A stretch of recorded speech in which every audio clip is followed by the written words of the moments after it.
At 1:17 a.m. on September 15, 1944, Corporal Elias Sledge, Hammer, 22 years old, and operating purely on adrenaline and 3-day-old coffee, was deep inside the throat of hell. The location was the northern flank of Bloody Nose Ridge on Peleliu Island, less than 300 yards from the Japanese-held high ground.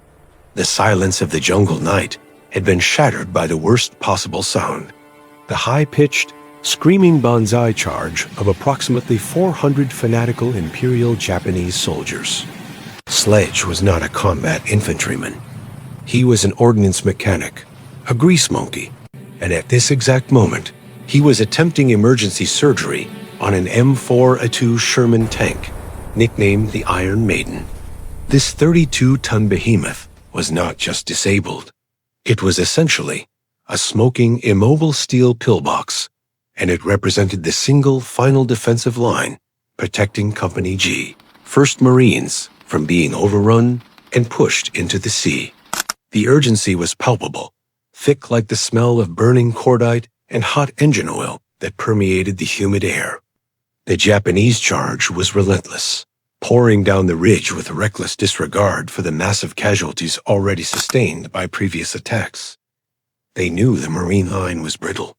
They knew the time to break. It was now, under the cover of the pitch-black night.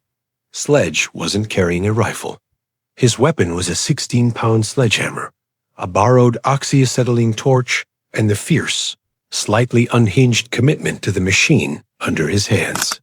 Corporal Hammer belonged to a rare breed within the Marine Corps, the 1st Marine Division S Ordnance Repair and Salvage Detachment. Officially, they were the maintenance team. Unofficially, they were known as the Junkyard Dogs. Their history was one of calculated indiscipline. While standard procedure dictated strict adherence to authorized parts lists and pristine maintenance logs, the dogs were trained in a different, brutal school: World War II survival engineering. This unit wasn't staffed by the Corps' best-behaved men. They were the delinquents, the mechanics pulled from military prisons or the scrap heap because they had one non-negotiable trait: the ability to make something work when absolutely nothing should. They were trained to cannibalize 3 broken tanks into one functional one, to craft makeshift tools from enemy wreckage, and to disregard the manual entirely if the situation required immediate, insane improvisation. Their commanding officer, Captain Frank Scrap Kelly, a man who lost his commission once for grand theft auto during a training exercise, but regained it in the Solomon Islands after wiring a completely destroyed amphibious tractor back to life, using nothing but scavenged wires and chewing gum, had instilled a simple dogma: the war is not fought in the supply depots. The war is fought here. If you can't fix it with what you have in your pockets, you're dead. Sledge, specifically, held the notorious record for salvaging the most critical components under fire: 17 confirmed pieces of essential equipment in the last 4 major island landings. He was a savant of broken machinery, and now he needed every ounce of that unorthodox genius. The problem facing Sledge and the 3 Marines clinging desperately to the hull of the Iron Maiden was catastrophic. Earlier that evening, during the intense initial bombardment, a 75mm round, likely fired from a hidden Type 92 battalion gun, had glanced off the glacis plate, but the shockwave and shrapnel had done damage far beneath the surface. The tank's main gear reduction housing, the final drive assembly that transferred engine power to the tracks, was utterly compromised. The entire left side of the tank's transmission was bleeding thick, viscous oil onto the volcanic ash. The M4A2 was stuck, its left track locked in position, facing directly downhill towards the oncoming charge.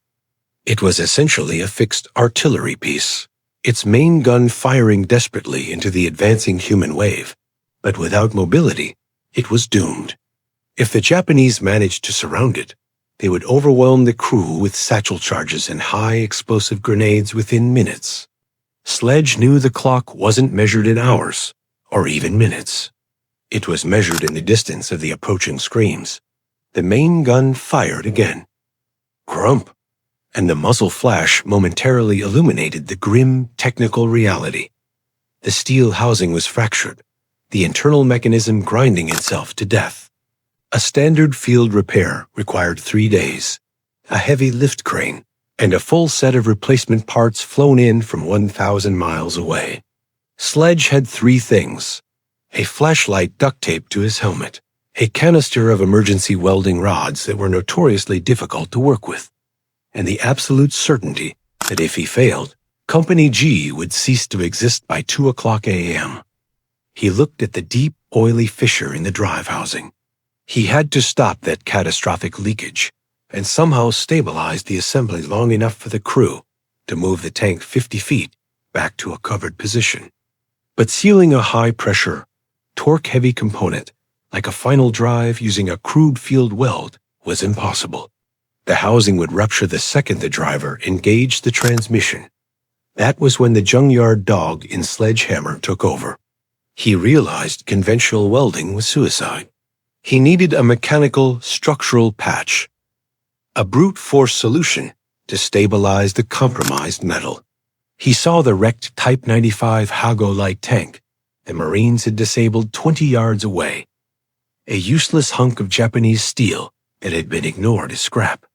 Sledge grabbed his torch and ran, the screams of the Banzai charge growing louder, now less than 150 yards away. He was going to commit a technical crime, a field modification so reckless and against regulations that it should have earned him an immediate court-martial. He was going to tear off the functional armor plating of a dead enemy tank and use it to hold the guts of his own dying Sherman together. At 1:25 a.m., the distance between Corporal Hammer and the leading edge of the Japanese Banzai assault had shrunk to under 100 yards. The air was a cacophony of American 30 caliber M1919 machine guns chattering wildly from the trenches and the steady, rhythmic thump-thump-thump of incoming Japanese Type 89 knee mortar. Sledge was crouched beside the dead Type 95 Hago tank, a relic of an earlier failed offensive. He ignored the stench of burnt flesh and focused on the geometry. Japanese armor was notoriously poor compared to the Sherman's rolled homogeneous steel, but its thin, slightly softer 12mm plate was exactly what he needed. It was malleable enough to cut quickly, yet robust enough to act as a structural splint. He fired up the oxyacetylene torch.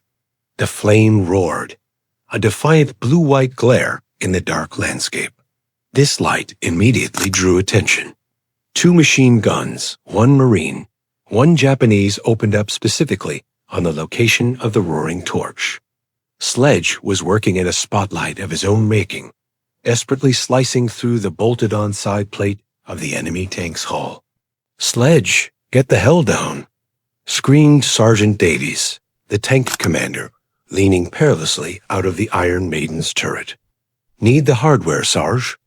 Sledge yelled back, his voice muffled by the shriek of the torch against steel. He managed to sever a section roughly 30 inches by 20 inches, a jagged, rectangular plate still searing hot. He kicked the enemy tank's hull to free the piece, which clattered onto the rock. Dragging the heavy, hot metal back to the M4A2 was a desperate sprint across open ground. Tracer fire whistled past his head, painting deadly orange arcs through the night. He slapped the hot plate down next to the broken Sherman. The leakage from the final drive housing was now critical. The stream of oil had thinned into a sickening drizzle. The gears inside were essentially running dry, grinding metal on metal, generating heat that would certainly seize the transmission within the next 3 minutes if left untreated.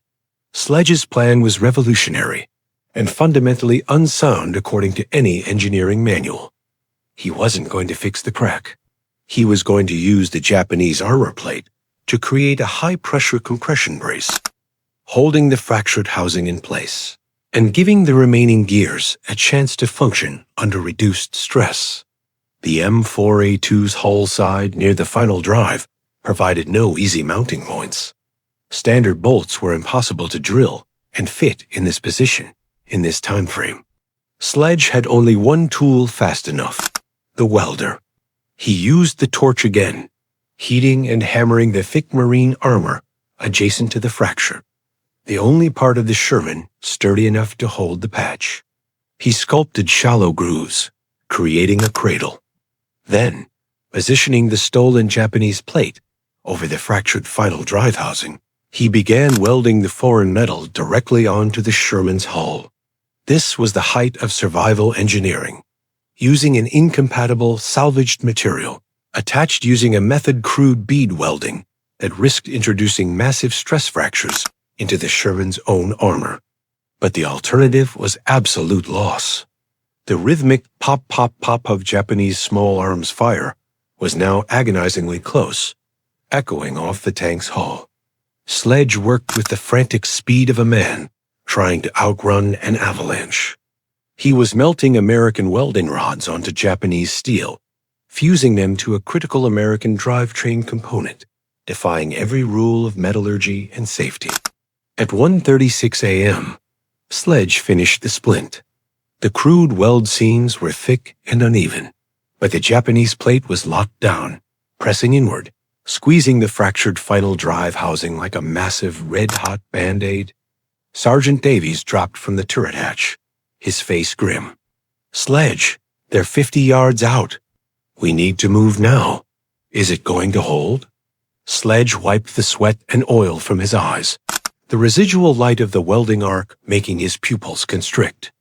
"It shouldn't, Sarge, but it's the tightest damn brace I could build in 8 minutes. Don't push the engine above 1,200 RPM. And for God's sake, don't turn sharp left. Straight back, 40 feet, to that depression." Davies nodded grimly and clambered back inside. The driver, Private Miller, had been listening, his face pale but determined. Miller engaged the transmission. There was a sickening metallic clunk that echoed the grinding noise from before, followed by a terrifying high-pitched screech as the gears tried to find purchase through the oil-starved housing.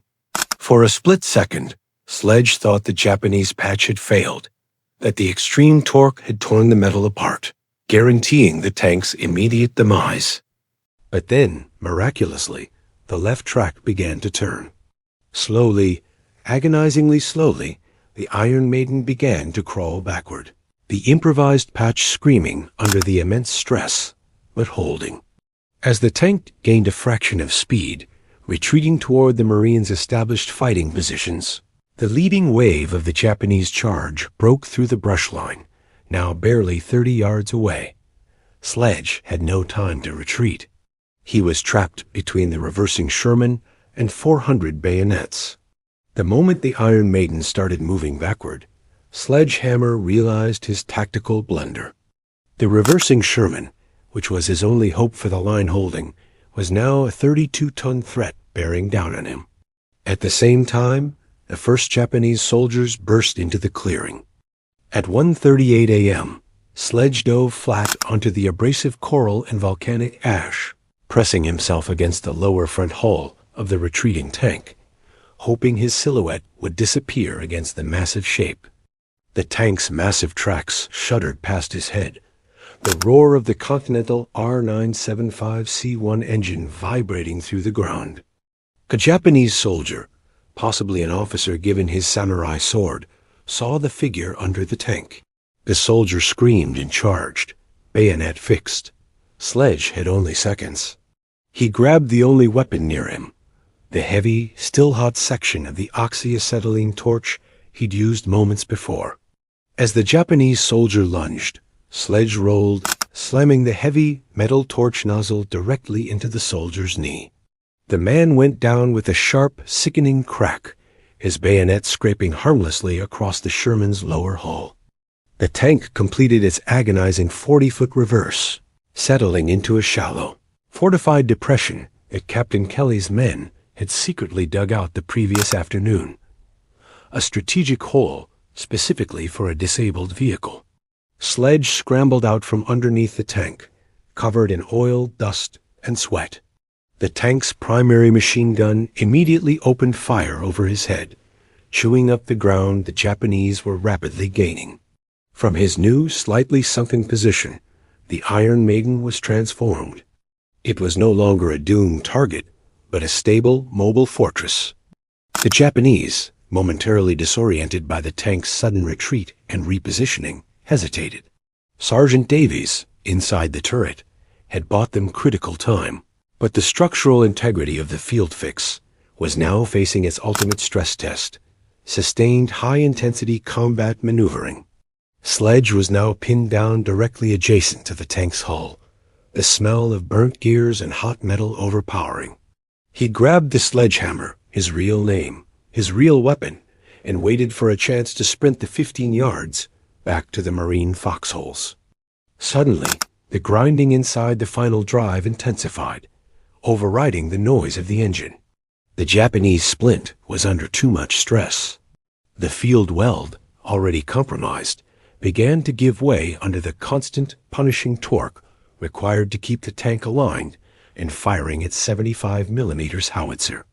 The tank began to track slightly unevenly, threatening to yaw and expose the Marine flank. Davies roared a muffled instruction over the internal radio to the driver. "Miller, ease up on the clutch. Keep it slow. We're losing the left drive." Sledge knew the splint was failing.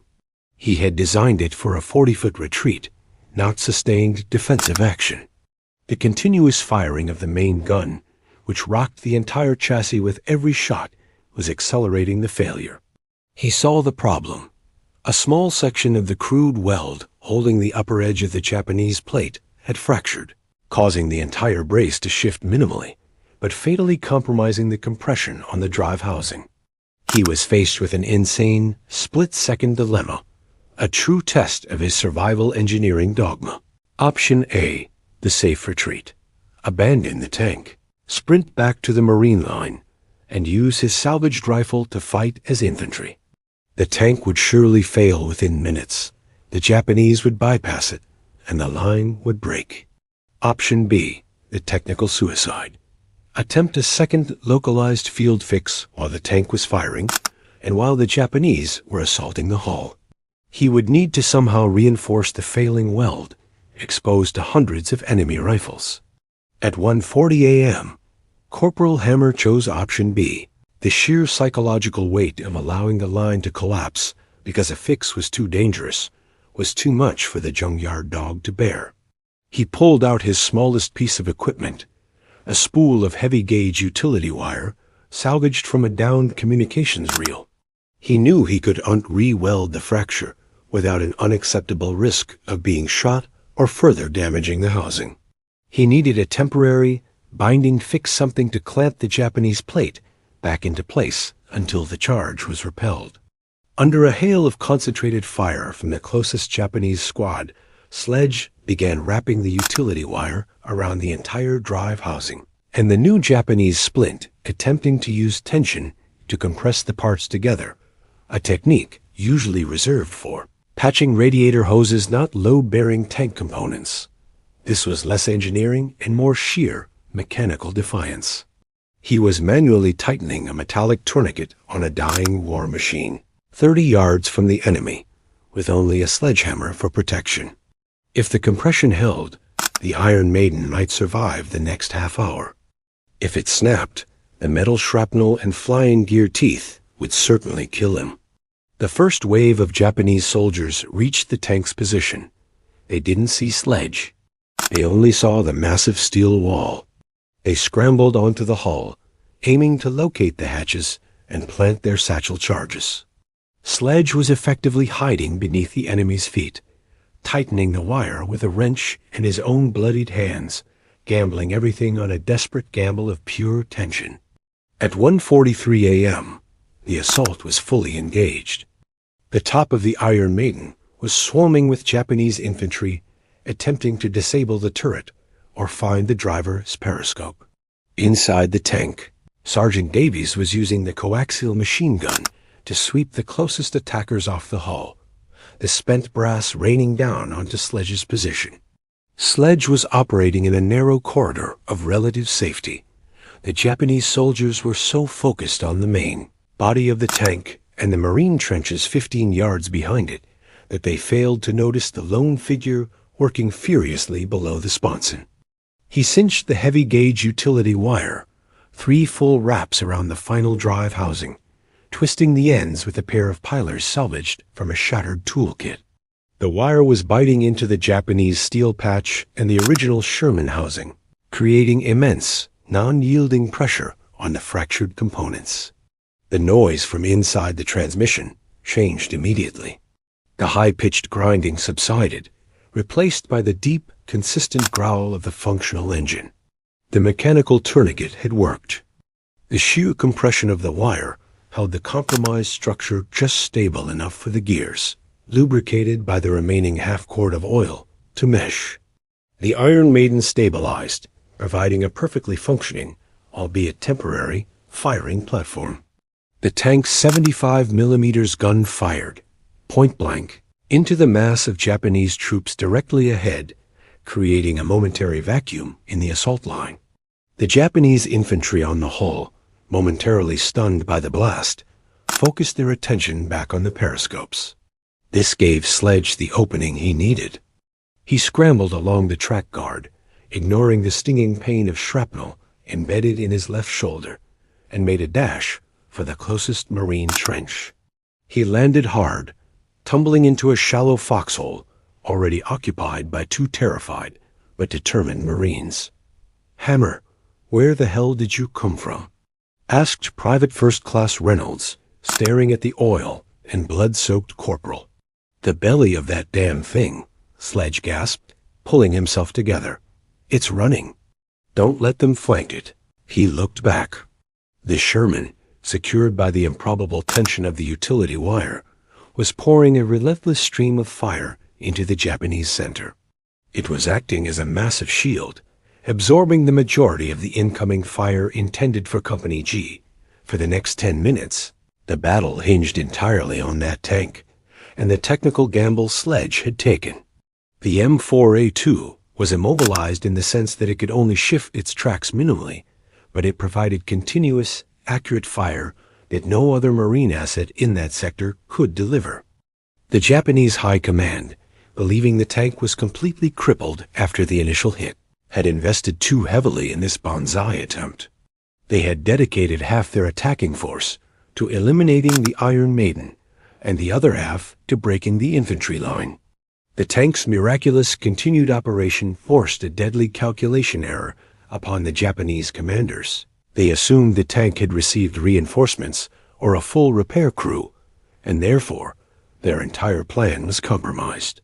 They redoubled their efforts against the tank, wasting precious momentum, and men on the steel behemoth Sledge had patched together with junk. At 1:55 a.m., the Japanese assault began to lose cohesion. Their numbers were decimated by the tank's main gun and the concentrated defensive fire from the Marine trenches, which were now shielded effectively by the Sherman's bulk. The screaming charges dwindled to desperate skirmishes around the tank's position. Corporal Hammer, now armed with a borrowed M1 Garand, watched the immediate crisis recede. The line had held. The Iron Maiden had done its job, stopping the charge almost single-handedly. But Sledge knew the fix was temporary, brutally temporary.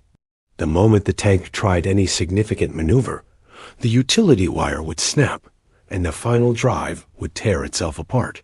Want to know if Corporal Hammer and the Iron Maiden survived the rest of the night, facing the inevitable counterattacks?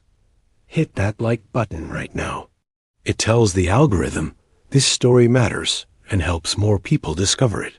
Subscribe for more untold World War II stories rooted in survival engineering. Back to Sledgehammer and Peleliu. The Japanese charge formally broke around 2:10 a.m. Scattered groups were still fighting in the jungle ravines, but the immediate threat to the Marine line on the flank was neutralized. The silence that followed was heavy, broken only by the whimpering of the wounded and the distant roar of artillery on the main ridge. Sledge was back at the hull of the Iron Maiden at 2:15 a.m., inspecting his handiwork by the light of a fading moon. The Japanese armor plate, the crude welds, and the utility wire tourniquet were all covered in a fine layer of blood and pulverized coral, but they were holding. The engine was idling now, a low, exhausted purr. Sergeant Davies emerged from the commander's hatch, his face streaked with grime. He looked down at Sledge, the sheer relief momentarily overpowering the exhaustion. "Hammer, you crazy son of a bitch. That thing shouldn't even be attached to the tank. It's running, Sarge. That's the only regulation that matters right now," Sledge replied, already taking mental inventory of the next required steps. Davies tossed down a heavy canteen and a pack of K-rations. "It bought us 2 hours of life. But now what? We can't stay here. The Japanese will mortar this position at dawn. We need to fall back to the supply depot or be dragged out."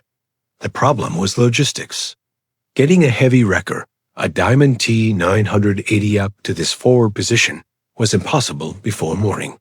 And even if they did, the entire final drive assembly would need to be replaced, a procedure that took specialized parts and at least 36 hours of labor in a protected motor pool. Sledge studied the terrain. The nearest secure marine strongpoint was the command post 2 miles southwest, accessible only by navigating a narrow, winding access road that skirted several major Japanese mortar positions. At 2:30 a.m., Sledge was in the driver's seat with Private Miller standing guard outside, running diagnostics. The oil was nearly gone. The Japanese plate was red-hot from the friction and stress. "Miller, the moment we try to shift into second gear, the heat differential will likely tear the housing open, wire or no wire," Sledge analyzed, his voice low and technical. "We need lubrication fast. We need to thicken the remaining oil so the grinding docent generate enough heat to fuse the metals." In the chaos of Peleliu, oil supplies were non-existent. The emergency lubrication canisters they had were destroyed with the rest of their Jeep 3 days prior. Sledge turned to Miller. "What's in your ruck, Private? Anything thick? Anything viscous?" Miller hesitated and reached into his small bag.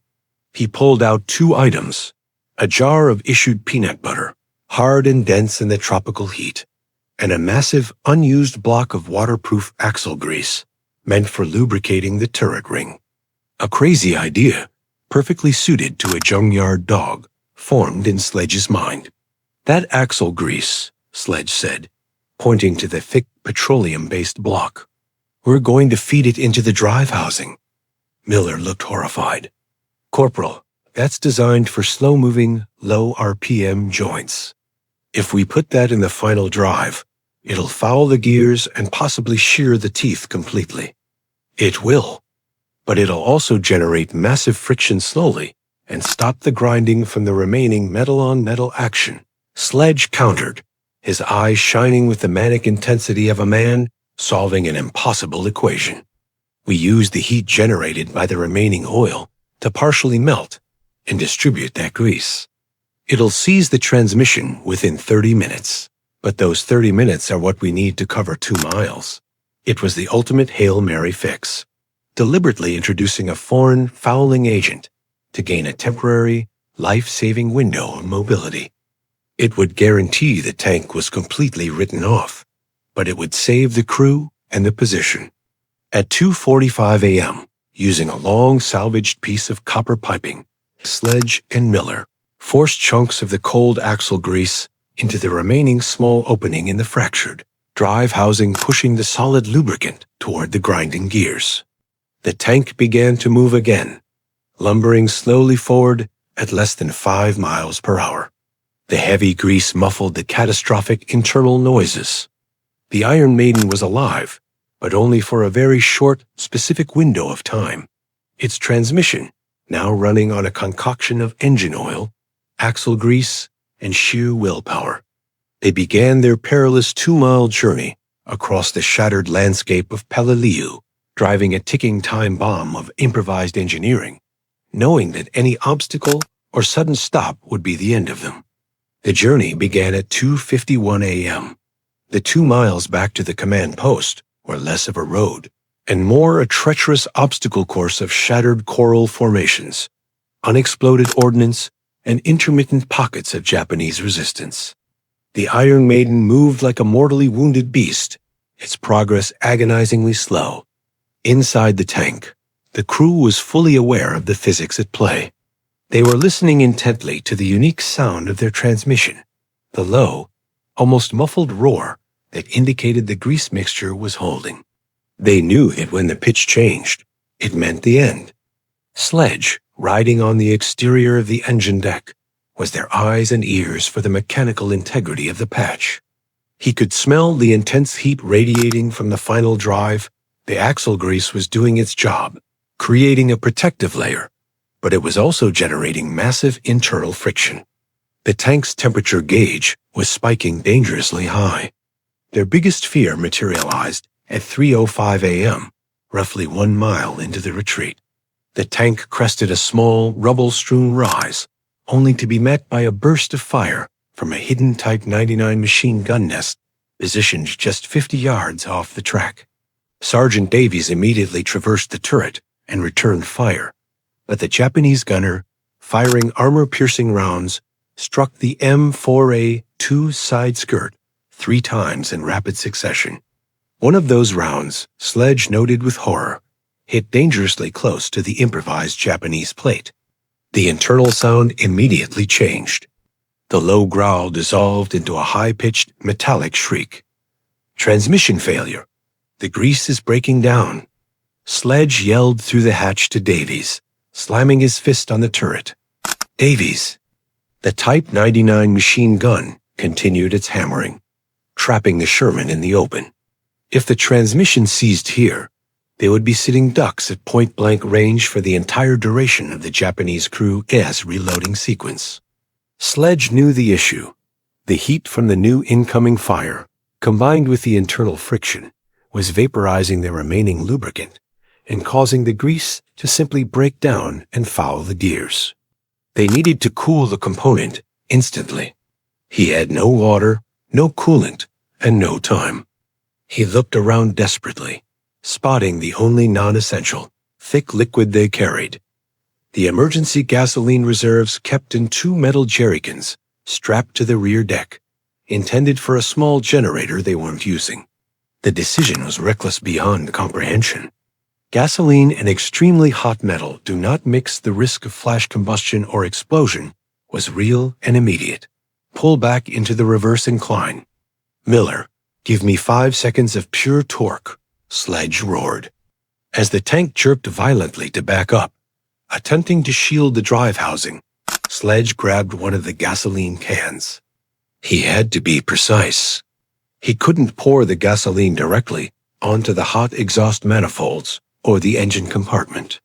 At 3:08 a.m., under fire, Sledge directed a stream of high-octane aviation fuel, about a quart, onto the exterior of wildly overheating final drive housing and the compressed Japanese patch.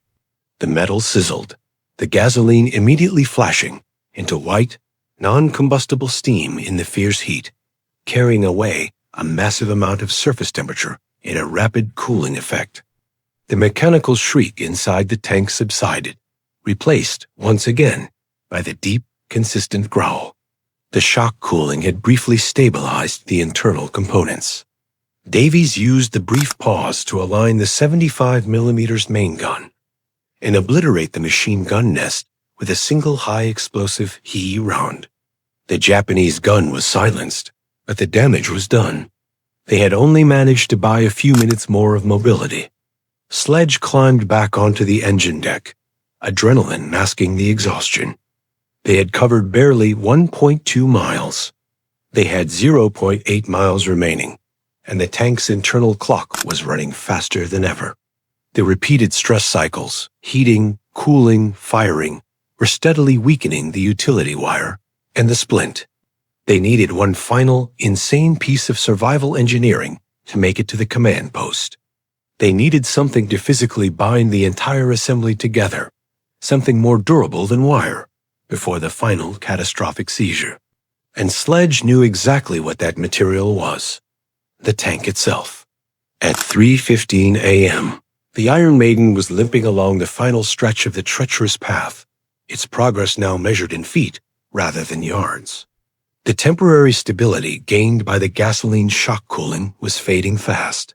The axle grease was now almost completely carbonized, and the transmission was vibrating violently, a sure sign that the internal bearings were failing catastrophically. Sledge knew the splint alone wasn't enough. They needed to physically restrain the final drive housing with more than wire. They needed rigid, immovable structural support, locking the compromised section to the main hull. He surveyed the exterior of the tank, his mind racing through the available materials. He spotted it, the Sherman's auxiliary track blocks. These spare steel segments, usually held by massive bolts on the side armor for additional protection, were meant to be used as replacements for damaged track links. They were made of hardened, thick steel. Sledge grabbed his massive sledgehammer and a heavy-duty wrench. He instructed the Marine sentry, Private Reynolds, to use his rifle to cover him while he attempted the most disruptive field modification yet. He began unbolting the track blocks closest to the final drive assembly. These blocks were heavy, each weighing close to 50 pounds, and the bolts were secured with immense torque. Working against time, Sledge used the wrench, cursing every thread, his hands slick with oil and exertion. He managed to pry off 2 track blocks at 3:25 a.m. These were not replacement parts. They were now structural steel beams. His plan was to use the track blocks as massive, rigid ribs, welding them directly to the tank's main hull on one side, and securing them tightly against the improvised Japanese splint on the other. This would transfer the rotational stress of the failing final drive away from the fracture and onto the main, solid armor plate. He fired up the welding torch for the 3rd time that night. The flame roared, illuminating the scene. A desperate mechanic attaching spare parts in a completely unintended configuration, turning a Sherman into a grotesque, yet functional, Frankenstein's monster. The welding was hazardous. The high heat near the gasoline-soaked area was terrifying. But the time for caution was long past. Sledge laid down thick, ugly, heavy-duty welds, affixing the 2 massive steel track blocks to the hull armor, forming an impenetrable external cage around the compromised drive housing. This wasn't a repair. It was a physical immobilization. He was forcing the final drive to work through pure structural coercion. As Sledge finished the second weld securing the last track block, he heard the distinctive chug-chug of a Japanese Type 97 Jiha medium tank, likely attempting a flanking maneuver to capitalize on the assumed crippled status of the Iron Maiden. The enemy tank was less than 400 yards away and closing. The proximity of a fully functional enemy tank meant they had to move immediately or be vaporized by the 57mm main gun. "Driver! Miller! Now! Max RPM!" Sledge shouted into the turret hatch. "Push it." Miller, knowing the risk, slammed the controls. The Continental engine screamed, pushing the massive chassis. The improvised transmission shrieked and groaned under the strain of maximum torque against the now heavily constrained components. But the structural ribs held. The massive steel track blocks, intended for the tracks, were now holding the heart of the Sherman together. The tank surged forward, lurching over the final 500 yards of debris, moving faster than it had since the fix began. At 3:37 a.m., the Iron Maiden burst into the defensive perimeter of the Marine Command Post. It drove straight into the designated motor pool area, its engine roaring, its hull scorched, its left side covered in the bizarre, makeshift collage of Japanese steel, utility wire, and marine track blocks. Then, with a sound like a grenade detonation, the transmission housing, having reached its absolute mechanical limit, finally gave up the ghost. The internal gears sheared entirely, spitting out shards of metal and a plume of thick, noxious smoke. The tank lurched to a halt, immobile, utterly silent, and safe. Corporal Elias Sledgehammer watched the smoke clear, then collapsed onto the ground beside the crippled but intact Sherman. He had held the line with stolen parts, axle grease, gasoline, and sheer engineering madness.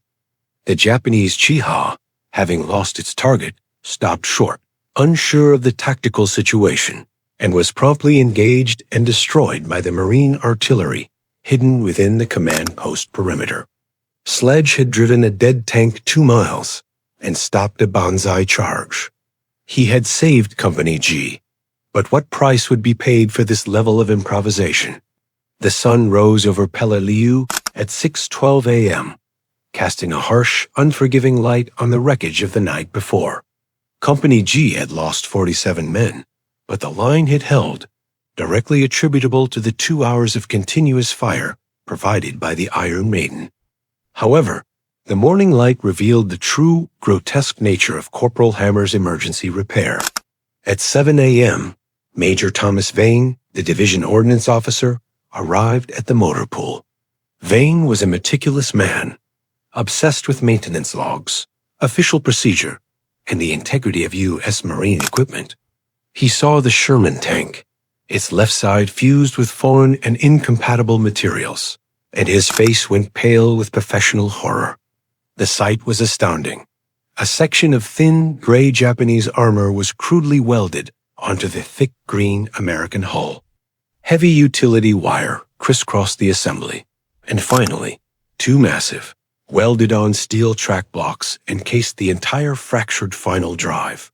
The whole assembly was streaked with black grease, dried blood, and the faint, acrid residue of high-octane gasoline. Major Vane examined the damage, radioing for Corporal Hammer immediately. When Sledge arrived filthy, exhausted, and visibly shaking from the lack of sleep, Vane simply pointed at the tank's left side. "Corporal Hammer, I want a full account of the unauthorized modifications made to this M4A2. Start with the Japanese plate. Where did you obtain it?" Vane's tone was dangerously flat, suppressing a rising fury. Sledge, unwavering despite his exhaustion, detailed the rapid field fix, explaining the catastrophic failure of the drive housing and the necessity of the compression splint. He explained the use of the axle grease, the shock cooling with aviation fuel, and the final structural reinforcement with the track blocks. "Sir, the tank was dead at 1:25 a.m. The Japanese were 100 yards out. This tank saved Company G. It ran for 2 miles on materials that should have exploded or seized the mechanism instantly," Sledge concluded. Major Vane ignored the strategic success. His focus was purely on protocol. You cannibalized enemy equipment. You utilized unauthorized, non-standard lubricants axle grease in a high-speed reduction gearbox. You exposed government property to risk of catastrophic explosion by using aviation fuel as a coolant. And most damningly, Corporal, you permanently welded non-standard structural supports, spare track blocks onto the main hull, compromising the integrity of the chassis armor and effectively writing off a $30,000 piece of equipment. Do you realize this is ground for dereliction of duty and a general court-martial? Sledge simply stared back. "Sir, if I had followed regulation, that tank would have been overrun and 47 more men would be dead on that ridge. The tank is written off, yes, but the crew is safe and the flank is secure." Major Vane was trapped in a bureaucratic nightmare. The results Company G saved, the flank held, were undeniable. But the method was a violation of every technical order in the Marine Corps. Just as the argument reached its peak, a jeep pulled up. Out stepped Captain Frank "Scrap" Kelly, Sledge's ordnance repair CO, followed by Sergeant Davies and the remainder of the Iron Maiden's crew. Captain Kelly, a man whose reputation for bending rules was legendary, took one look at the tank and smiled. He knew exactly what Sledge had done, because it was exactly how he had trained him. Kelly stepped between Vane and Sledge. "Major, you are correct. Every single regulation was violated here. This tank is a mechanical horror show." He paused, adjusting his helmet. "However, Corporal Hammer utilized what we call expedient engineering. The components are destroyed, yes, but the asset was maintained in operational status until it was no longer needed. saving 47 lives and holding a critical tactical position. That is not dereliction of duty, Major. That is the highest form of service under fire. Kelly then leaned in, lowering his voice, addressing the fundamental tension between the battlefield and the regulations. The regulations are written for peacetime, Major. Out here, failure is death.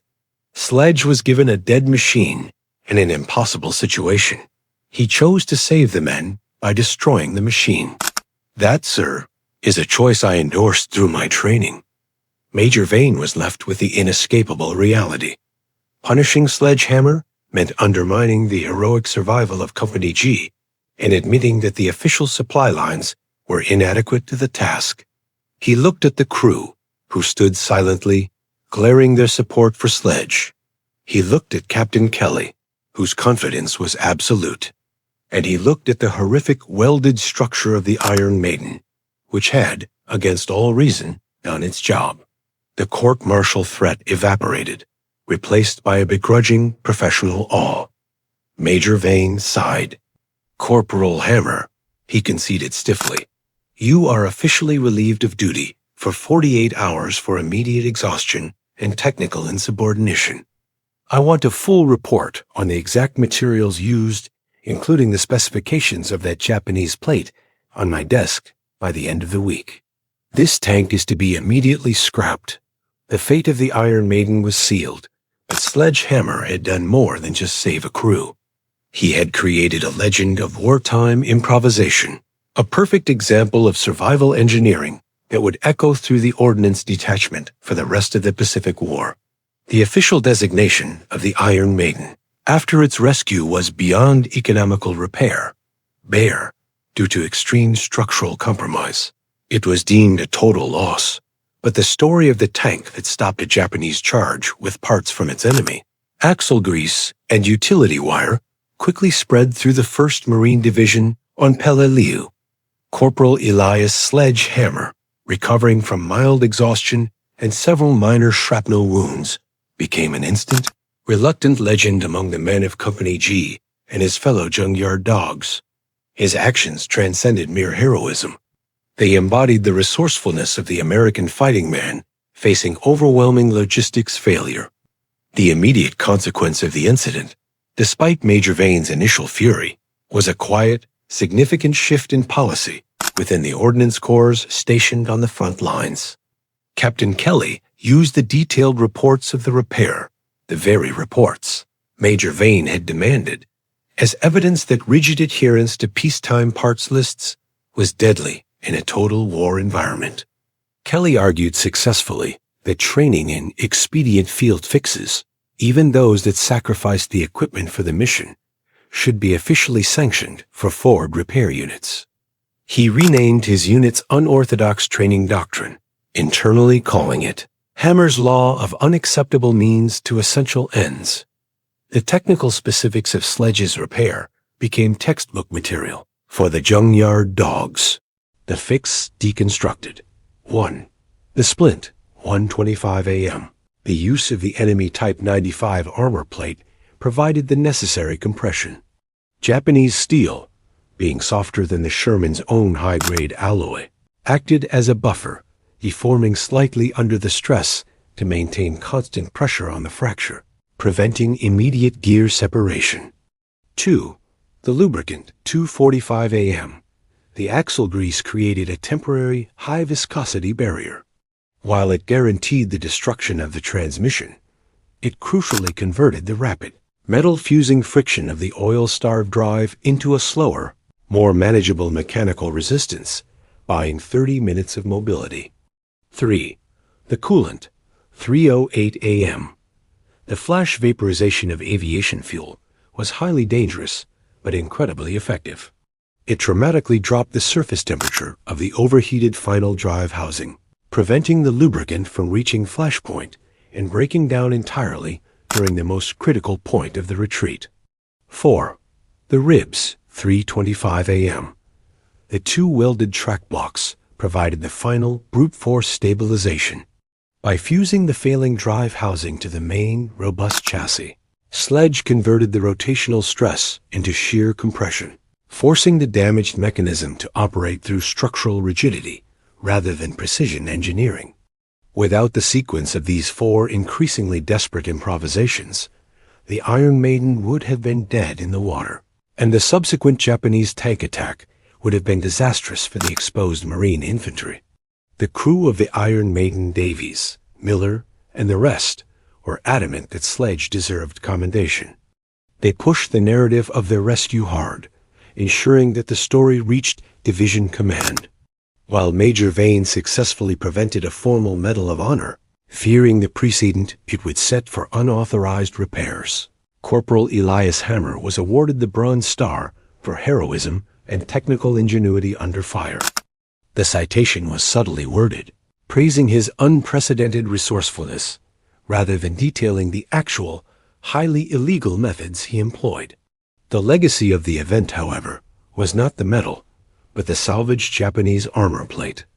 Captain Kelly, recognizing the symbolic power of the field fix, ordered the technical salvage crew to carefully cut out the entire assembly. The original fractured housing, the welded Japanese plate, the utility wire, and the two steel ribs from the Iron Maiden before it was melted down for scrap. This 300-pound testament to survival engineering was cleaned, polished, and displayed outside the ordnance repair shop on Peleliu. It became a silent, metallic reminder to every young mechanic passing through the detachment. In combat, the enemy's scrap and your own ingenuity are often more valuable than a warehouse full of official spare parts. The Junkyard Dogs had cemented their place as the essential, rule-breaking lifelines of the Pacific Fleet. The battle for Peleliu was one of the costliest in the Pacific Theater. It was a vicious, grinding meat grinder that tested the limits of endurance, courage, and mechanical ingenuity. Corporal Elias Sledge, Hammer, the reluctant hero mechanic, never saw the Iron Maiden run again, but the principles of his desperate field fix guided thousands of subsequent repairs across the islands. His story is a powerful reminder that victory often rests not just on the grand strategies, but on the small, impossible decisions made by ordinary men wielding wrenches and welding torches under fire. Hammer's law, using unacceptable means to achieve essential ends, became the unofficial creed of World War II survival engineering. It was the philosophy that saved crews, salvaged missions, and ultimately contributed to the relentless forward momentum of the Allied forces. They were the ones who found a way when the manual said there was none. If this story of raw ingenuity and life-or-death decisions moved you, don't just click away. Hit like, hit subscribe, and share it with someone who needs to hear it. It helps YouTube push these forgotten stories to people who've never heard them. Right now, type a comment with your country and whether your family has any connection to this war. Our community is global, and together we're guarding these memories from being lost. Were your relatives serving in ordnance, or perhaps as Marines in the Pacific Theater? Tell us their story in the comments below. Corporal Hammer and the crew of the Iron Maiden paid the price to hold the line in 1944. This is ours now, to remember and honor their sacrifice. By watching, liking, and sharing these stories, you are helping to make sure that the legacy of the Junkyard Dogs and all the service members who fought on Peleliu endures. Never forget,